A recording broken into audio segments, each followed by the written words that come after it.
The Coach Peggy Show. All things wellness with Coach Peggy Wilms. How many people in your life have told you you're half of this or half of that? Are you settling? No more. This show is about all things, and you deserve it. It's about your money, your lifestyle, your beliefs, and even romance. We extinguish excuses and raise the bar to all things possible.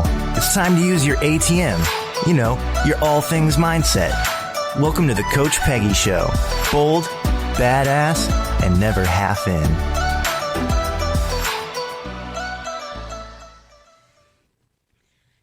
Hey, you guys, welcome back. You are back here on the Coach Peggy Show, and I am Coach Peggy Wilms. And guess what? I'm so sure you missed me because I took a little bit of a hiatus.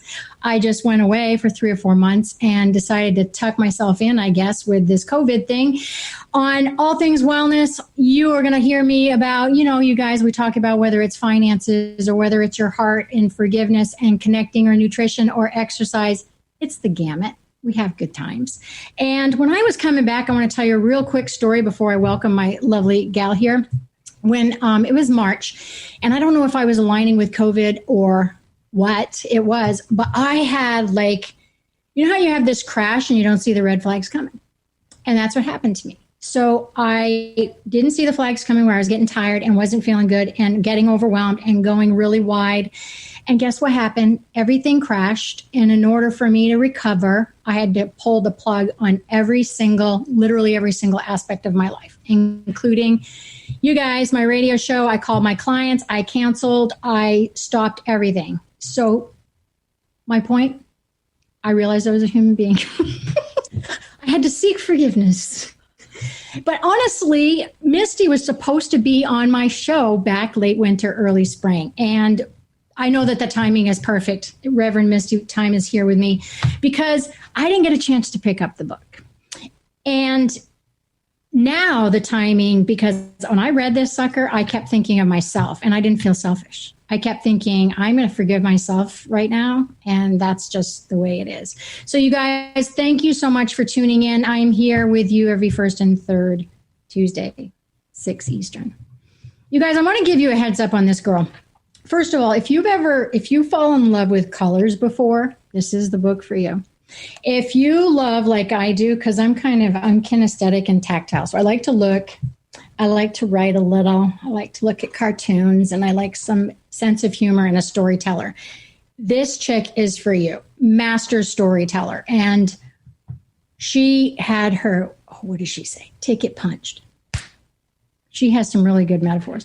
Misty is a reverend, you guys. She takes everybody from nuptials to death. And I know that sounds terrible, but this girl has done it. She has been a nurse. She has been, I don't want to say round the block, Misty. That sounds so absolutely horrific. That's not what I mean. But to me, she's like a forgiveness master. Okay. She can help us. I want you to listen. If you're not watching right now, I want you to go for a walk. I want you to plug this in. I always have my coffee mug here with you guys. I got rid of I still have on my unicorn mugs, but this is my, picture of myself. How selfish and egotistical. That's awesome. Who cares? It's my show. All right, listen, this girl I want you to think about some scenarios for yourself. I want you to think about, is there someone at work that you need to forgive? Is it yourself? Is it COVID, that lovely man you wanted to spend so much time with that now you're stuck with? And you didn't realize there's some stuff in there. This girl is for us. Misty. Hello. I'm so excited you're here. Welcome to the show. I am so excited because anybody who has a hairdo like that and pulls it off like you do, you have to be fabulous because I want to be your friend. Or blind. Yeah, or blind. Or blind. I love it so much. Honey. And I'm so excited to be here too. I really, really am. Your enthusiasm, your show. I've been tuning in a little bit here and there on your other stuff, and you really are just a lot of fun. Crazy train. That's a nice way of saying this girl's crazy and I want to hop on. So you don't look crazy. I'll be the pilot and you can be, we're going to switch because you got a little cray in there too. You've lived a lot of lifetimes in one lifetime. I have to tell you a quick story because you did something that I think I need to mimic. So I have kind of a crazy, I know she's listening. I have kind of a crazy mother. and stepdad. You know, we all have one because I'm a crazy mother. So duh. And we're going to be crazy. You're a crazy grandma right now. And I'm going to be a crazy grandma. But 2 weeks ago, I said to my mother, now if you die before I do, if you and Pops die before I do, I just need you to know that I know you're going to come back and haunt me because I'm writing a damn hilarious book about you guys. You drive me crazy. You're ridiculous. You love to hate each other, hate to love each other. And it's going to be hysterical. And I know I'm going to do that. And you did your book about obviously forgiveness and the path that you took. But man, you had some nerve. Well, I was so proud of you. When you thank you. Oh, that's really sweet. I really appreciate that. You know, it's one of those statements, you make plans and God laughs. This was not my plan because I was just living with that anger and pain and unfulfilled expectations. It's what I'd lived with my whole life. I went to seminary thinking I was going to go to help others. And, you know, like many things, you end up uncovering your own stuff, right? And during seminary, my mom, I ended up taking care of my mom at the end of her life. And she does have, and this book doesn't even scratch the surface of her life.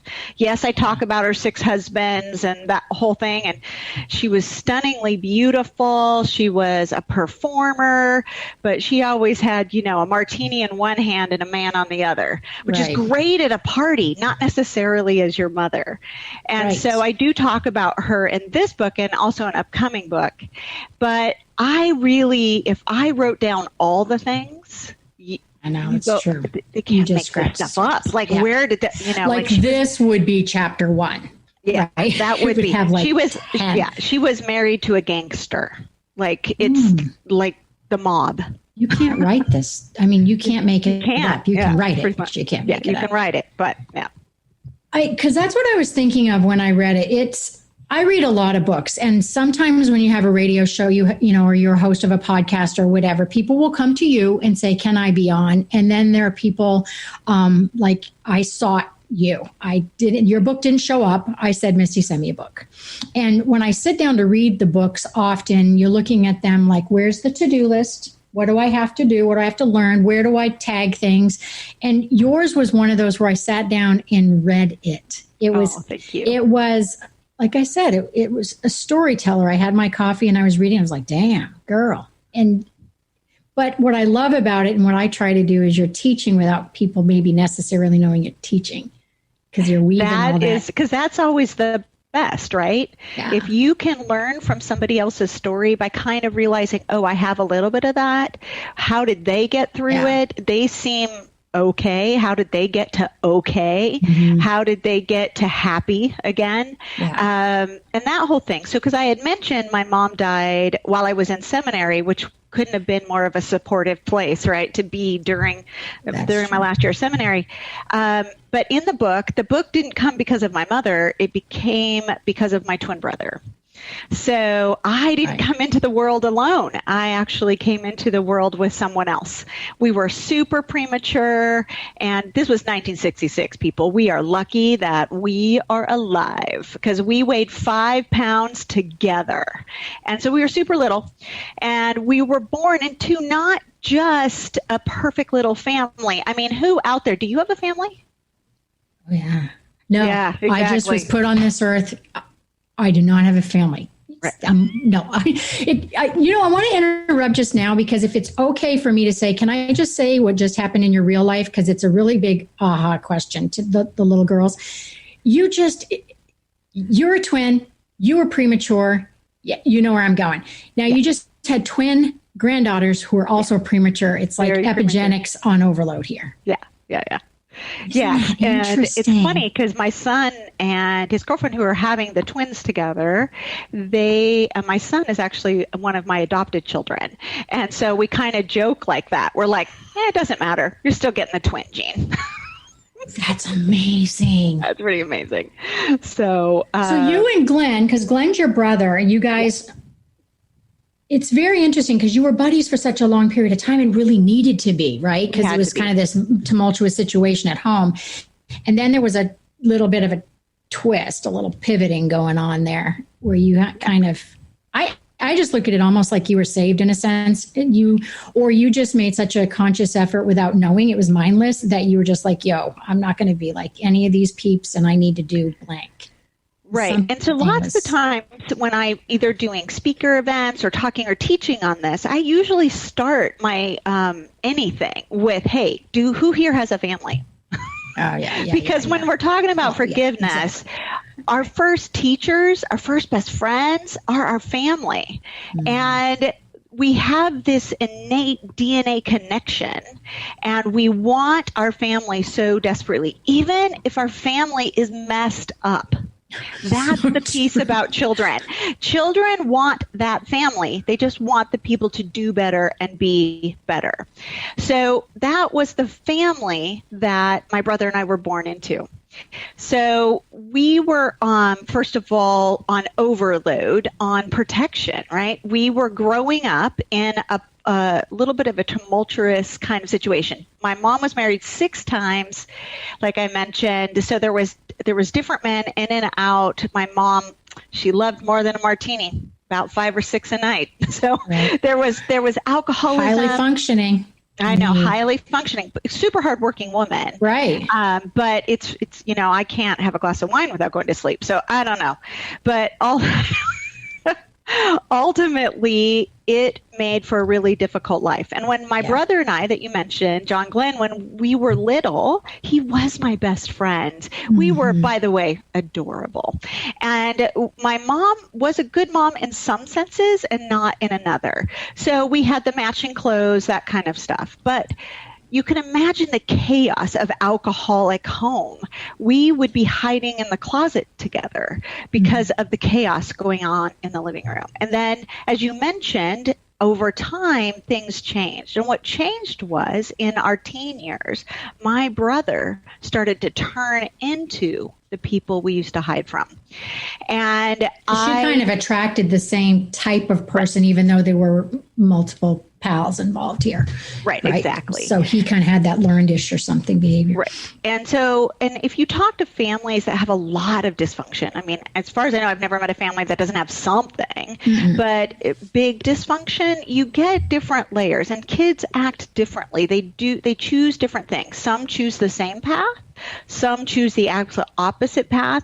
Some children choose to kind of hide, and they have zero contact with people. They just figured, I'm just out. They're what I call the one and dones, right? And actually, AA even backs this up with some good studies about how people in alcoholic homes react. So I was the one who was going to change the world and protect everyone and make it all better and have a better life. And my brother chose the path, both DNA-wise and by choice, to become the alcoholic rageaholic that we grew up with. Mm-hmm. Oh my gosh. When I was thinking of, I don't know if is my mic okay? It seems like it's going in and out of my ears. I can hear you. When I was thinking about how cyclical, it was really eye-opening to me, because I'm kind of going through some forgiveness stuff to work on in my own family, which we all are, but I don't know if we really have it labeled. It's like we're going through this where we either need to forgive or somebody's working on trying to figure out how to forgive us. We might just not know it. But it's such a cyclical process. And we're such human beings that it really was eye-opening to me to kind of sit in this and go, whoa, I'm sitting here like I'm all self-righteous, and I'm going, well, I'm going to decide if I want to forgive you. And I'm like typing this letter up. I don't know. Are you aware you heard me back in 1994? Tell me you weren't typing up a letter. Please. Amen. Swear to God. I swear Jesus is my soul. Jesus, Mary, Joseph, and James. I took last week. And you were planning on actually sending it? No, I've sat on it. Oh, good. I'm so damn proud of myself. I can barely speak out loud. Proud. I had to call like 3 people to tell them how proud I was of myself. That's how I'm proud of you. No. And it was so weird because the old me would be like, okay, I'm going to take a picture of it.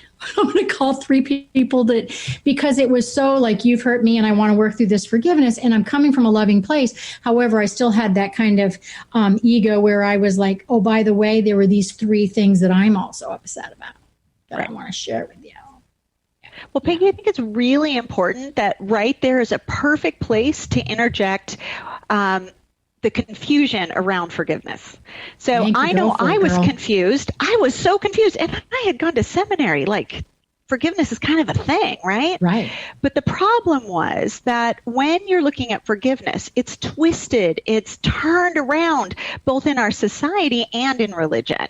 Mm-hmm. And I want to know, have you ever heard you're supposed to forgive and forget? Oh, yeah.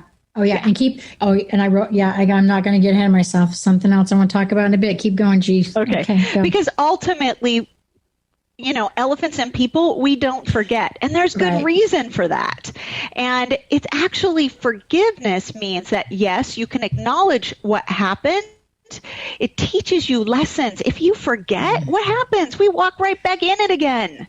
Well, and, over and over, expecting a different outcome. That's right. Right. That's right. Doing the same thing over and over, ignorance. Right. Yeah. And so then another big piece, and I hear this all the time from people I work with and in conferences and workshops, is that people were like, well, if I forgive them, that lets them off the hook. And I'm like, well, I don't know what hook you're talking about, but no, it doesn't. That was a mental note I made too. Yeah, that was helpful. That was really helpful because what was it that you said in the book? Like 68% of Americans believe that Americans have the intent or want to forgive, but like, what is it? 54% of us are like, no, there's a certain amount of like murderers. Like, no. So it's this kind of, no. Right. We have conditions on forgiveness. First of all, we need an apology. And we need the person to change. Otherwise, they don't deserve our forgiveness. Amen. And we are feeling really righteous. And that's exactly, by the way, where I was. And it's super important to understand that when you forgive, it's actually not letting a person out of social justice, which means, whether it's jail or that kind of stuff, like a legal thing, or consequences. Like, just because you forgive someone doesn't mean you have to have them over dinner. You're not new best friends. I love that. Oh my gosh, you guys. Okay, so all of you guys out there listening, you know that. You got to hear that. You got to hear that. Even family, because if I'm listening to you and I know you're the expert on this, even family, it's kind of like that agree to disagree. And I know that I'm going to have you in my life and don't have to go get a pedicure together. Right, exactly. And what's your rule on that? Is it... I just want to hear it from your own words. It's really that if you feel like you're going to cause more angst or more frustration or more whatever, I don't want to say hatred, but what's that level where you go, no, with a 10-foot pole? That 10-foot pole. Yeah, so you really did read my book. I'm so proud of you. Sister. So you can. You're a reverend. I'm not going to make this up to you. You know what I mean? When I say reverend. You really can love with the 10-foot pole, which really means love them from afar. Yeah. So ultimately, Peggy, it comes down to, I think it was Oprah, my spirit animal, who said, people show you who they are, believe them. Right? So when somebody shows you who they are, and this could be a family member, a friend, a person you work with, a perfect stranger, when that happens, believe them. Yes. Right? So you wanting them to change and an I'm sorry is something that you want. And I get that. I so get that because it's validation for all that pain. Many times we're looking for an outside validation of our inside pain from other humans. And by the way, totally normal. We all do it. We all do it. So understand that, let's talk about the drunk uncle that shows up at the family reunion, right? If the drunk uncle shows up at the family reunion, ruins it every time, you've worked on forgiving them, but then the family reunion comes around again and you're like, the drunk uncle's going to be there, and you get all kind of angry. Guess what? You already know who they are. So the anger and the unfulfilled expectations that you are picking up is about you picking them up. Ooh. Right? Ooh, it's hard when you realize how much control you have over yourself. That free thing. Gross. So gross. It's so frustrating. So free will. If my cup was empty, I would, usually I start the show, every show, that whatever the content of the show is, I start with a quote.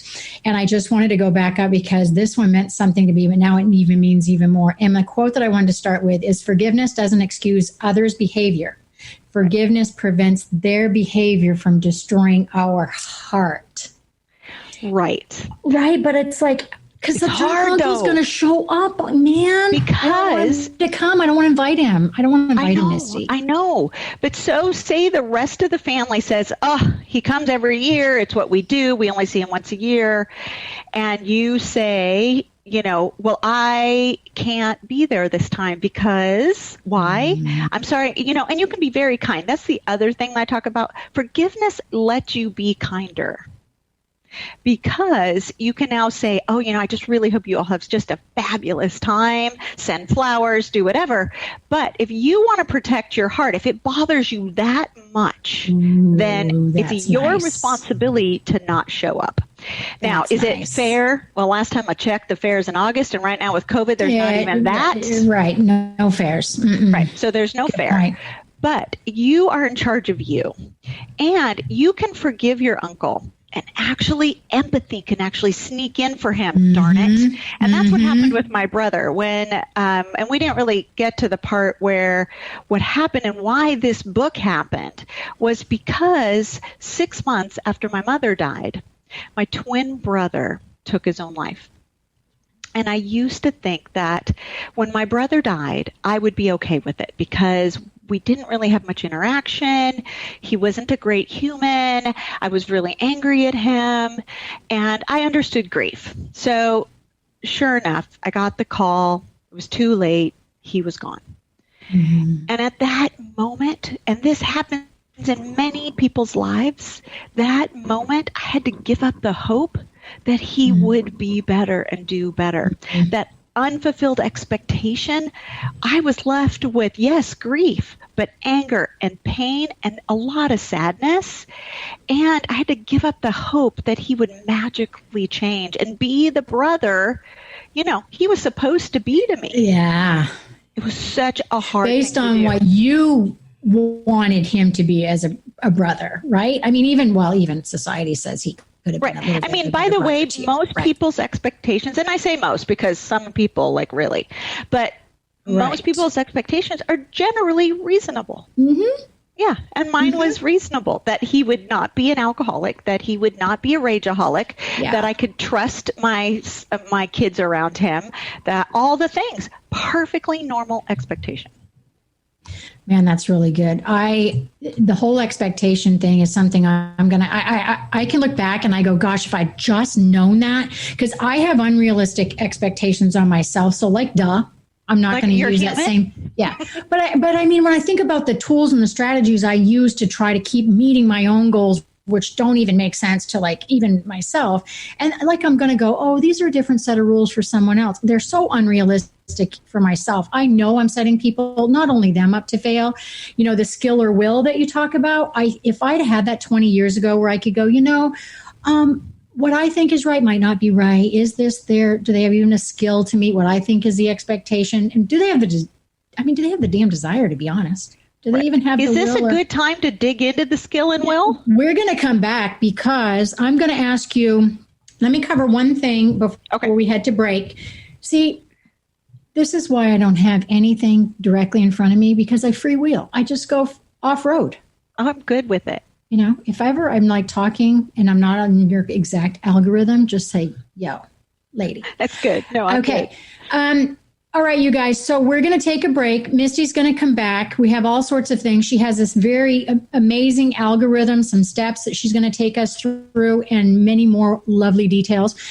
And then we have some fun. We're going to come back and do a lightning round question. She has no idea what I'm going to do to her. And then we're going to have Misty talk for just a bit, 15, 20 minutes. And then I'm going to go into fad or for real and some Q&As. So make sure that you guys come back. We're going to head off to commercial. Take us away, Olivia.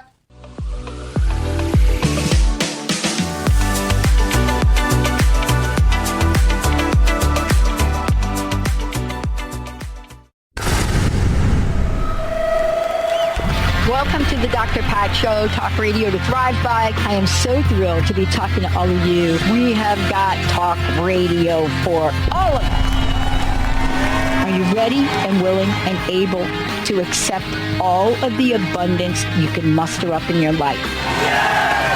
Check us out at drpatshow.com, transformationtalkradio.com, transformationradio.fm. Oh my goodness.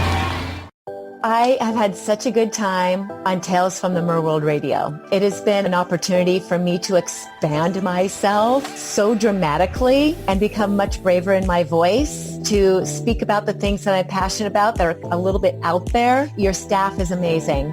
Olivia is amazing. Jessica, everybody. Anytime I need anything, they show up right away. So thank you for having such an amazing team that is allowing me this platform to do what Spirit wants me to do. Hey everyone, it's me, Psychic Medium Jamie. And me, Spirit Walker Nicole from Shades of Spirit, bringing you another Shades of Spirit tip of the week. Jamie, have you ever wondered if Spirit or an angel is around you or your home? Ever since I was a child. And today we're going to go over a few signs and indications that they are near us. What about hearing your name called but you can't quite find the source? Has that happened to you? All the time. I see moving shadows or bursts of color out of the corner of my eyes.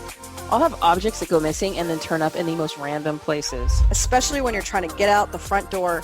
I'll have electrical devices that turn on and off for no reason. I'll see repetitive number sequences such as 444, 1111, or 1234. Join us each week, Monday mornings at 8 a.m. for our Shades of Spirit podcast on Transformation Talk Radio. You can also follow us and make appointments on shadesofspirit.com or give us a call at 858-684-7575 to book your appointment.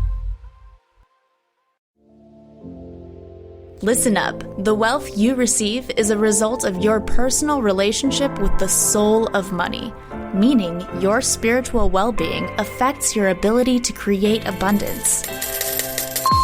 Jennifer Bloom works with people to mend the spiritual disconnects that block up the cash flow. How's your relationship with yourself? Are you in balance with the divine? I know, these are big questions, but there are answers. Take Jennifer's free money relationship quiz to learn where you need to focus your energy and watch yourself grow into the abundance you deserve. Trust the divine. Learn to receive. You are worthy of all the wealth you seek. Visit jenniferbloom.com and click on the purple banner to take the free money relationship quiz. That's Jennifer Bloom, BLOOME.com.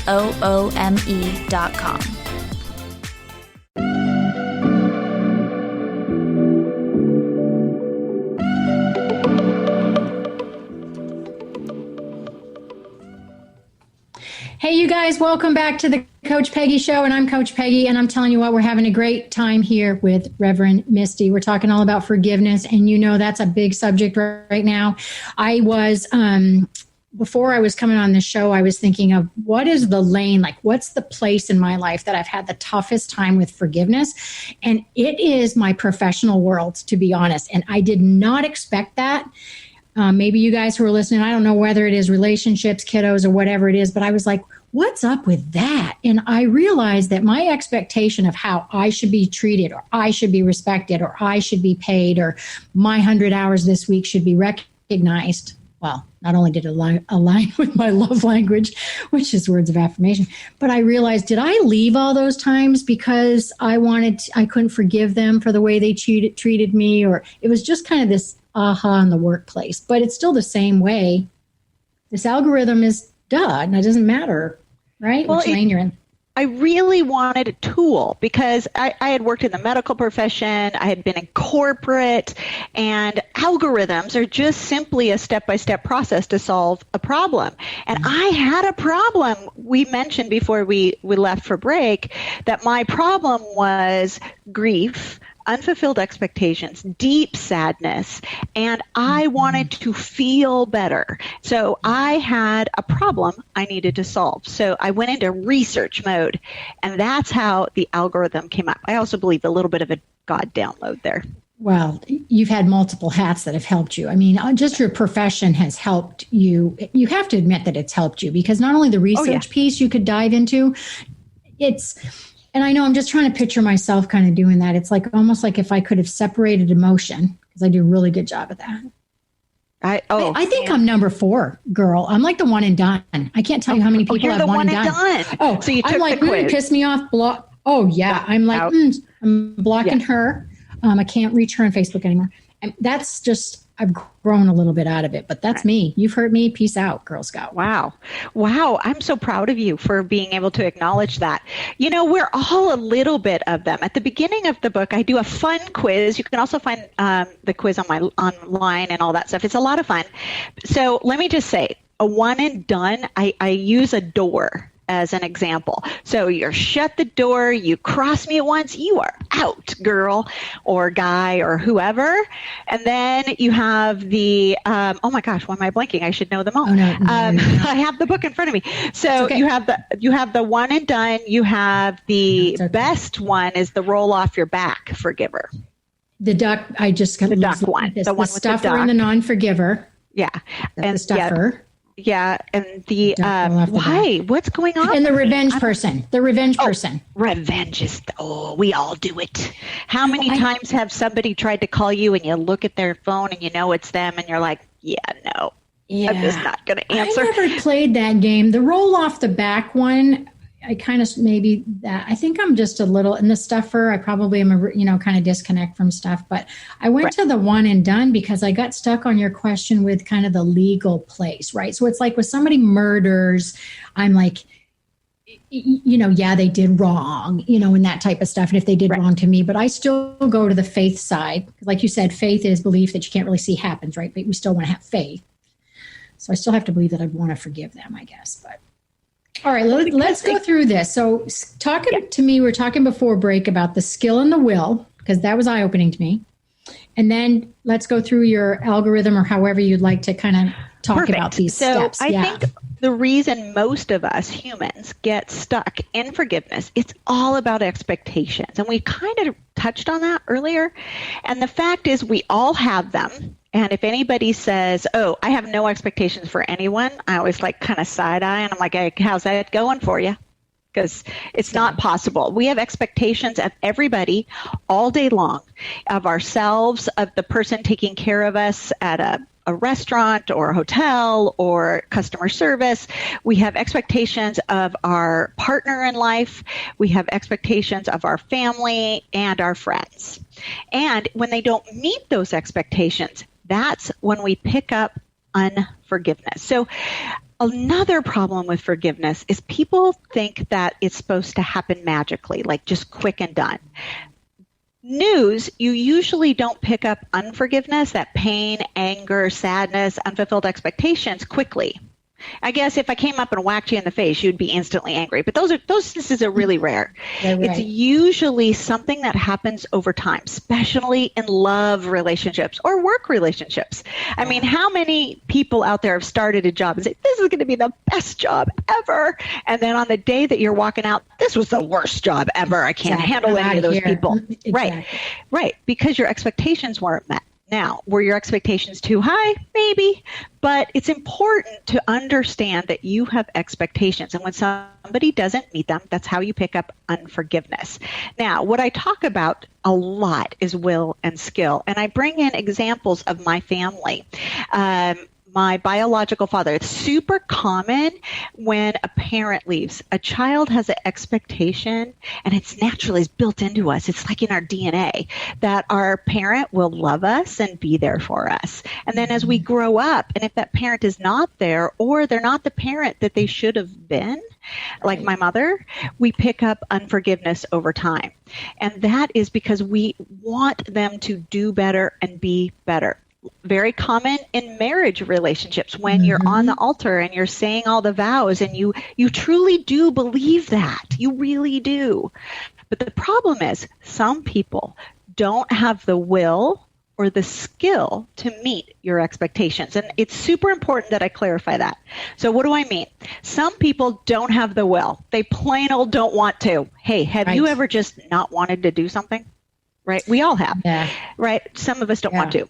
Some people start out with the will. Like example, parents. Like I know when you're holding a baby, you're thinking doctor, lawyer. By teenager, you're like, oh my Lord, I just want them to be law-abiding citizens. Right. So yeah, things change, right? So ultimately, you start out with the will. You really want to. or the person really wants to, like the spouse, for example. But because of their own problems, it could be a mental health issue, it could be lack of example of what that looks like in their own life. It could also be an addiction. And for my brother, my twin brother, I know for a fact he wanted to be my brother. He wanted to be close to me and all of that. I know that for a fact in my heart.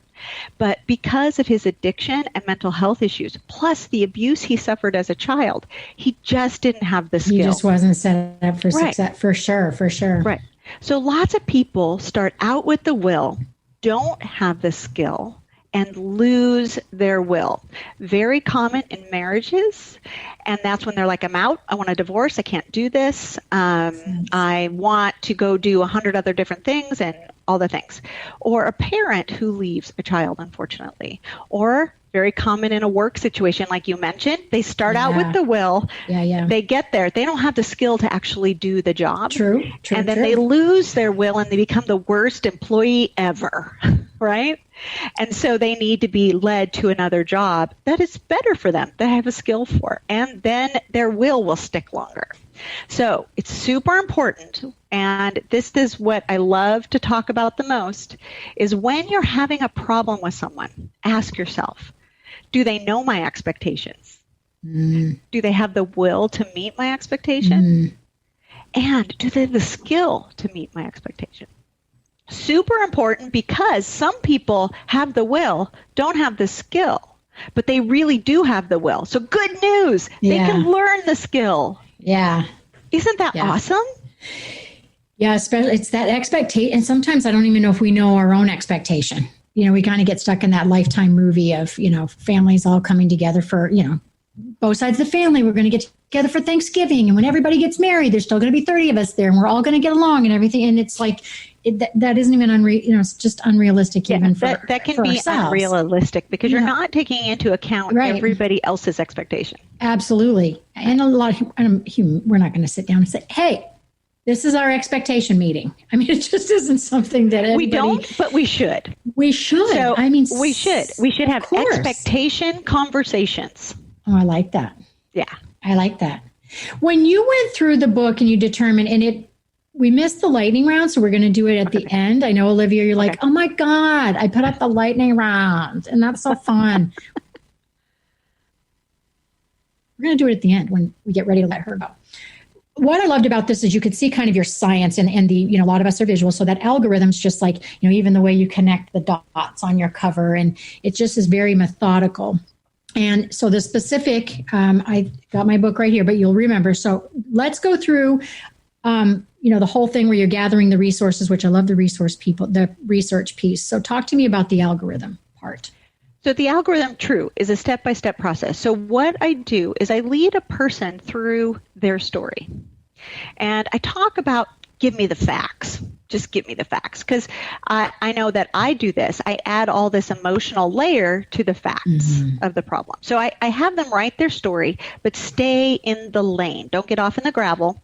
I know that your uncle so-and-so, blah, blah, blah, said this mean thing to your aunt. And you saw that and all the things and deal. But I just want to know, why are you angry at your uncle?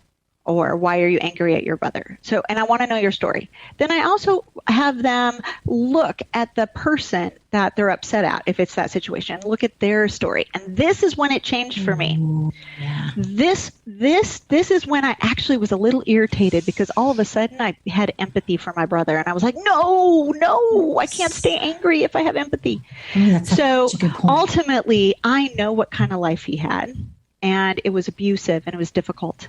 And when I wrote his story as if I didn't know him personally. That's so true. Yeah. Got there. As if it was a patient or a client or somebody else I was helping. Yeah. I could feel his pain. Yeah. Right. And then I realized he didn't have the will or the skill. And in the algorithm, I have you go through that. And there's a reason there's little dots like that. First of all, I had a beautiful millennial design this for me when I told her, and she made it like a subway stop, right? So that you could get back on the subway and go back the other way if you needed more time in a certain area. And so I have you also spend time in my toolbox. I know everybody talks about toolboxes, but it works, right? I talk about getting counseling and why we need to do that. I talk about my funny counseling story. I talk about reading, praying, talking to friends, writing letters. Yes, no, burn them, don't send them. Right. Why we do these kinds of things. Different exercises to help you get out that stuff that you really want to be said, but might not be healthy enough to be said to another person. Right? And then at the end, I reinforce what forgiveness really is and what it is not. I think that's super important. What is forgiveness not? It's not letting somebody out of consequences or social justice. It's not saying what they did was okay. It's not accepting their bad behavior, right? Right. Then I talk about boundaries, and that's at the end. Then I talk about life on forgiveness, because it truly is a tool you can use every day. Literally, if somebody cuts you off in traffic, you can say, oh, those people do not have the skill to be driving. Oh. It's really interesting, because I can see that how somebody could grow through these, because I catch myself. I mean, when I read this, I was like, I honestly said to my mother today, I have come a long way, baby, because it's amazing self-growth when you'll actually do it. One of the things that you touched on in this toolkit, bringing the whole prayer thing, and obviously your work as a reverend and all the scholastic stuff that you've done, but the prayer piece of it. What was so interesting to me is all the different religions. So you guys, when you pick this up, it really is going to encapsulate a lot of our different beliefs in whatever that is, Christianity, Islamic, whatever it is. But it's really it is threaded. It's in that fabric all the way across. Forgiveness and unforgiveness is there. I mean, well, guess what? Forgiveness is across all religions. Yeah. It's we have the golden rule that is, I highly recommend you guys Google the golden rule, because there's an actual golden rule project that talks about all major religions and how we talk about the golden rule. So I kind of think about forgiveness as the golden thread that also connects us, right? About how to treat each other and how to have kindness and empathy for each other and how to do that for yourself. Well, and I think we're all trying to do it instead of sitting back and just looking and damning the religion for certain ways that they do it. It's like the same process that you can use even for the way people believe. It's like when you sit back and empathy for them if they don't believe the way you do, because even in the same family, I know in my own family, we have very different religious belief systems, but it comes from their experience. And I talk about that too. I talk about the way to change somebody's belief system is give them a positive experience so that they can see differently. It's something they have to come to themselves. I don't know. Nobody's ever yelled at me for 20 minutes and had me change my mind. All this social media where we're yelling at each other, we're not changing anyone's mind. We're only finding people who think like us and reinforcing our own belief system. Right. Yeah. Right. I know there aren't many of us that pick up the phone and go, can you tell me exactly opposite of what we pick up the ones that are going to make us feel better, the ones that are going to kind of believe our way or whatever. All right. I want to spend a few minutes that I want you to talk about all the different ways that you are getting this message out into the world. So your classes. I'm so excited. I know. And it's hard. I want you to spend a few minutes here, literally all the different ways. But I don't want you to say, I wrote a book and I'm writing another book, crappy to happy. Okay. Even though you are writing another book. There is another book coming out through Sacred Stories, my publisher, and it's a combination, a complement. Now I can't speak. A group of people coming together, group of authors coming together. I need more coffee, girl. Anyway, group of authors coming together, and we're each writing little different stories about how we went from crappy to happy. And it's an awesome book. It's due out in October. So that will be on my website. Also, you can find my book on my website. You can find it at Amazon, all major bookstores. And also on my website, mistytyme.com. And yes, there's a Y. And truly, it is my name. Horses, dogs, and strippers. That's truly my name. And ultimately, mistytyme with a Y.com. You will also find some fun, and I promise there's flying elephants, classes that are how to forgive your ex, because, I have a couple, it's in the book, and and how to forgive your family. And those are the two number one things that come at me the most from people in all walks of life is a family member, a parent, a sibling, somebody hurt them, and an ex. Well, they're the ones we let in closest to our heart and believe in and have high expectations. I mean, exactly. You know, and totally like, normal, by the way. Yeah.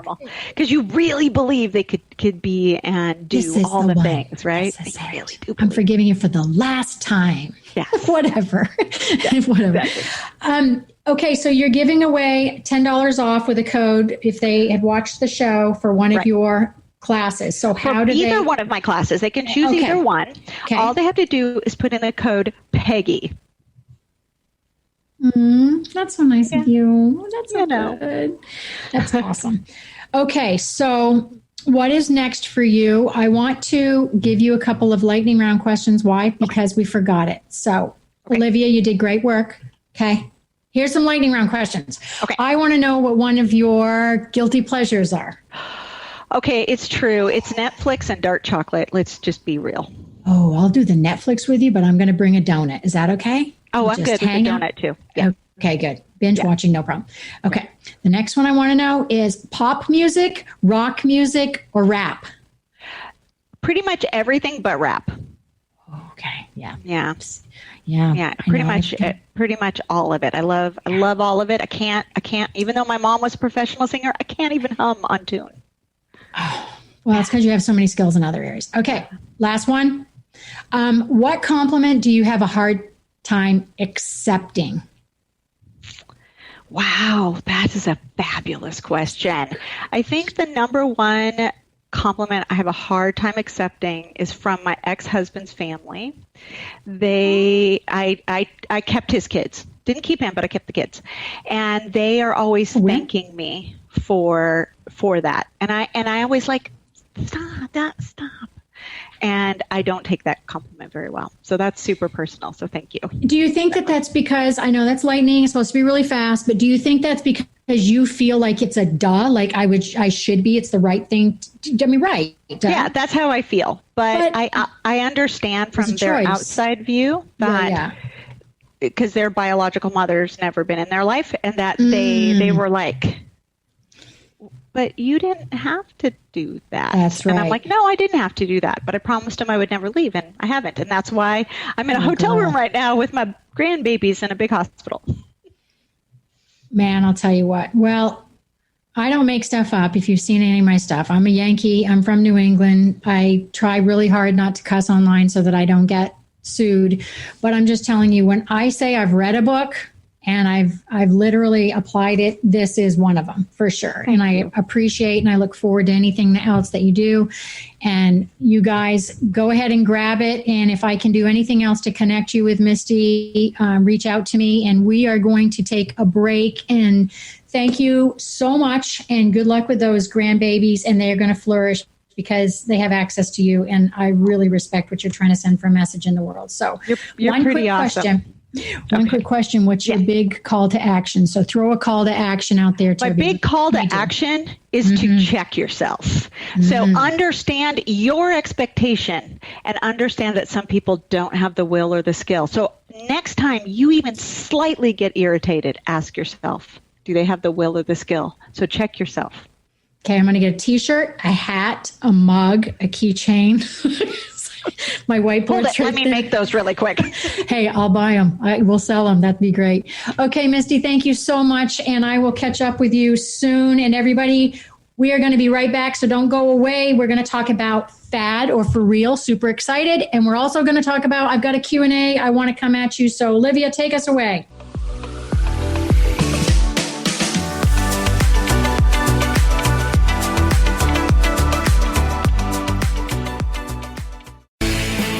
Message Delivery by Lisa Ann. You can't make this stuff up. Tune in every first and third Thursday at 1 p.m. Pacific on TransformationTalkRadio.com.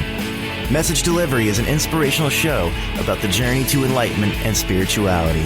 For more information or your own personal message delivery, visit angelmessages2u.com. That's angelmessages, the number 2, the letter U.com.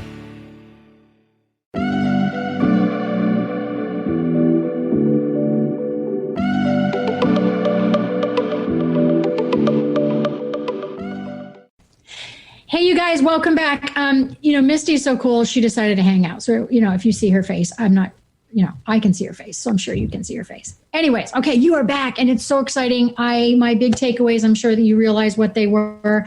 Listen to the show, reach back out. I'm sure that you'll see me do a blog or something else on this, because it's really like, it's in my cells right now. It's in my cells. All right, so let's talk about fad or, oh, there's my mic. Sorry, guys. I think my mic is like needing a break. Fad or for real? Okay, last night I talked on my Facebook Live about, somebody had asked me, I want to kind of come home and go to work and blah, blah, blah. And it's this long freaking thing that I said. But I want to talk about keyboards. I know it sounds weird. Fad or for real? So I had done some research. I shared it last night about how disgusting our workspace is. So as you know, I was out in corporate America forever and a day, and we would you got to keep your workspace clean. And we'd say, get away from your workspace, take a break, take a lunch. That's kind of the reason we were doing that. Go mingle. But the workspace is super gross. You guys know that. So 70% of our keyboards are more disgusting than our toilet seats. Just saying. And this was more shocking to me, is 400% worse is your workspace. So outside of the keyboard, it's 400% that your workspace is more gross than a toilet seat. All that being said, I want you to know that I have a solution for you that I didn't even know was a solution. So when I talk to you about fad or for real, do you guys know? And if you do, I'm sorry, I'm new to the game. There are waterproof keyboards. Now, Misty, you probably know that. There are waterproof keyboards. So back in my day, when the keyboards were kind of new, the external keyboards, they had kind of this plastic top, and you could put it on the top, and so you could eat your breadcrumbs or whatever, and you could kind of wipe it off, and it was just a great day. Now, I'm telling you, I'm going to put this link up for you guys. I did a little bit of research. I'm going to plop it on the comments of this radio show when I'm done. So if you're listening on podcast, go back on to Facebook, go back onto my YouTube, wherever you'll see the comment to this. There are anywhere from $19.99 to $179. One of them you can, I'm not kidding, legit, roll it up and submerge it down to 3 feet and sit it there for 30 minutes, and it is completely waterproof. I was thinking, in today's world with COVID and hybrid school systems right now, you've got your kiddos home, you're working from home, hubby's working from home, everything is probably super gross. I have a client right now where she actually sharing with the neighbors where the kids are coming home, and they're sharing like a tutor together. So think about that. I am going to go with a stamp on that. Boom. It's for real. It is not a fad or fake. I want you to get a waterproof keyboard or something that's really healthy. Okay, ready? Q&A. Got a question. This question that came in, let me read it to you really quickly. Then I'm going to let you go. I got a couple minutes. What is one of the most profound observations that you have made over the last few years regarding client habits? Okay, this is hard to answer really quickly. I want you to look into Gretchen Rubin's habit following, her 4 tendencies. I use this with almost all of my clients. So think about this. Habit approach. Are you a fresh starter or a baby stepper? Fresh starting wants to start right away. You don't think about stuff. Or a baby stepper might be so slow you can't get started. You know that. Or how do you feel about habits? Get bored, don't get bored. Or maybe how do you follow them? Are you an upholder? Are you an obliger? Are you a questioner or a rebel? So those actual strategies I use with my clients have given me a lot of ahas to help them. And then I really lean on learning styles. So I lean on auditory, visual, and I lean on kinesthetic or tactile, because that helps them often absorb a habit, figure out why it's working or not. Lastly, the big one that I'm learning, and then I'm going to let you go, is left brain, right brain. If you are a left brainer like myself, 70-30, you're going to want to-do lists. You're going to want to be able to do everything, tick, tick, tick, check off. And a habit might come best with you if you do so. All right, I'm going to see you in 2 weeks. This is the Coach Peggy Show. You can find me on my website, allthingswellness.com, Peggy@allthingswellness.com, email. I love you so much, and I can't wait to see you real soon. You've been listening to the Coach Peggy Show, All Things Wellness with Coach Peggy Wilms. Tune in live the first and third Tuesday at 6 p.m. Eastern on TransformationTalkRadio.com, where Coach Peggy talks all things wellness. Not just nutrition and fitness, but about all things, about your money, your lifestyle, your beliefs, and even romance. The Coach Peggy Show. Bold, badass and never half in. For more information or to connect with Coach Peggy, visit allthingswellness.com.